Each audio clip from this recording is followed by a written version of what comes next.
My name's Lena. I suppose my question for you all is, in our new digital age, how quickly do you believe that people need to adapt to, like, how fast do things move with new trends and new types of media? And TikTok is a fairly new type of social media. So, in your experience, what is it like to have to constantly learn how to adapt to, I guess, the new social media age?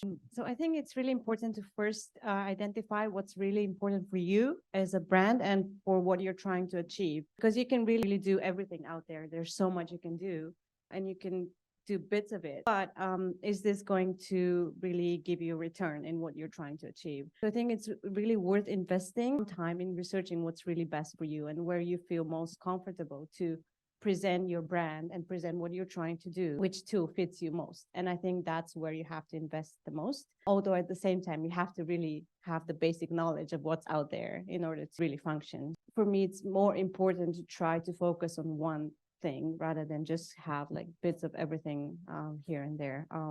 So I think it really depends on what you're trying to achieve.